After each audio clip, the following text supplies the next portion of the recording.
The end has come.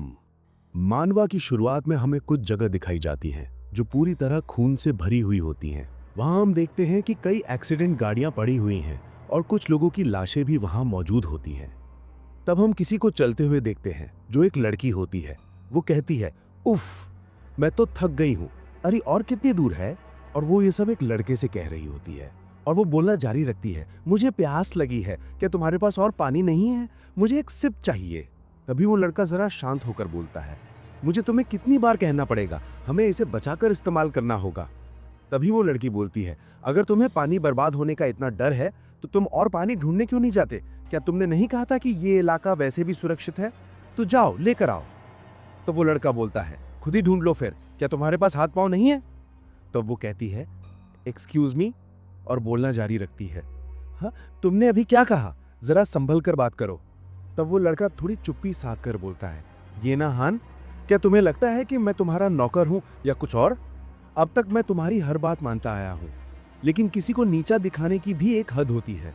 तुम्हें सच में लगता है कि इस वक्त ऐसे एटीट्यूड की जरूरत है? अगर तुम्हें कुछ चाहिए तो खुद जाकर ले आओ।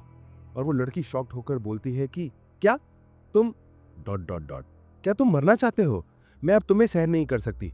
स्कूल में तो तुम सच में मेरे पैरों में सिर टेक रहे थे। अनबिलीवेबल। जितना सोचती हूँ उतना ही गुस्सा आता है। मेरा मतलब, तुम्हें लगता है कि तुम कौन हो? न दिमाग, न खेलों में कोई हुनर, और तुम्हारा परिवार भी गरीब है। तुम्हारे पास सच में क्या डॉट डॉट डॉट है जो तुम्हें खास बनाता है? तो वो लड़का बोलता है, सीरियसली, तुमने अब भी समझ नहीं आया ना? ये ना हान, जल्दी से इससे बाहर निकलो। तुम्हें लगता है कि अब ये मायने रखता है कि कौन अमीर है और कौन नहीं? तुम्हारे पैरों में गिरकर गिड़गिड़ाना? हाँ बिल्कुल। कुछ दिन पहले तक शायद मैं तुम्हारे लिए बस एक पैथेटिक लूजर इंसान था, लेकिन अब हालात बदल गए हैं। यहाँ तुम ही हो जो बिल्कुल बेकार हो। तुम्हें बस चिल्लाना और शोर मचाना आता है, जैसे इससे कोई मदद होने वाली है।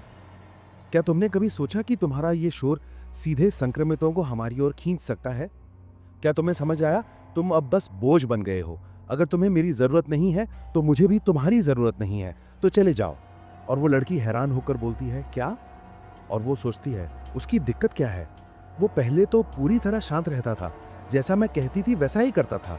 मैंने उसे पहले कभी ऐसा नहीं देखा। और फिर वो बोलती है कि तुम मेरी नहीं सुनते ना? खैर जान लो, मुझे भी तुम्हारे जैसे किसी की जरूरत नहीं है, तो चले जाओ। और वो मन ही मन बोलती है, हाउ रिडिकुलस, उसने सच में बिना पीछे देखे ही चला गया। वाह, बिल्कुल बीटा मेल वाला काम। खैर, जो होना था अच्छा हुआ। और वो अलग रास्ते पे चलने लगती है और बोल रही होती है कि उफ, कितनी परेशान करने वाली बात है। मुझे उसे जाने देने से पहले उसके सर पे स्लैप्ट मार देना चाहिए था। वो खुद को कौन समझता है? सच में वो भी कमजोर है। वैसे भी ज्यादा दिन नहीं टिकेगा। चल डैड, तुम हारने वाले। और वो बोलते बोलते अचानक रुक जाती है और वो देखती है एक नो एंट्री बोर्ड जहां पर एक कार का हादसा हुआ पड़ा है। और वो बोलती है, क्या ये बंद कर दिया गया है? तभी उसे खड़खड़ाहट और खसखस की आवाज आती है और वो बोलती है कि वहां क्या था? कोई इंसान? ऐसा लगा जैसे कोई मुझे देख रहा हो। और ये स्मेल? तब वो सामने देखते हुए कुछ खून से लथपथ लोगों के बारे में सोचने लगती है जो उस पर हमला कर रहे होते हैं। तब वो बोलती है, मुझे बुरा एहसास हो रहा है। तभी हम उस लड़के को देखते हैं जो आगे की तरफ जा रहा था। तब कोई उसे कहता है, मुझे ले जाओ। जब वो पीछे मुड़ता है तब वहां पर वो लड़की होती है जो कह रही होती है, टेक मी विद यू। तब लड़का बोलता है, तुम्हें ले जाऊं? तुम अब भी मुझे ऑर्डर दे रहे हो? क्या तुमने मुझे चले जाने के लिए कहा था? तब वो लड़की बोलती है, मैं अपनी बात वापस लेती हूँ, वैसे भी हम दोनों गंगनम जा रहे हैं। तभी वो लड़का जरा शांत होकर बोलता है, मुझसे माफी मांगो। लड़की सोच में पड़ जाती है और लड़का आगे बोलता रहता है, तुमने कहा था कि मैं तुम्हारे पैरों में गिड़गिड़ाता था। अगर तुम्हें बचना है तो अब तुम्हारी बारी है, समझे? फिर मैं तुम्हें अपने साथ आने दूंगा। तो वो लड़की रोने लगती है। तो वो लड़का सोचता है, ये ना हन, एक अमीर घर में पैदा हुई लड़की, मशहूर, जिसके पास जिंदगी की हर चीज रही है, जिसने कभी किसी लड़के से माफी तक नहीं मांगी, हमारे स्कूल की सबसे ऊंची कड़ी पर बैठी हुई।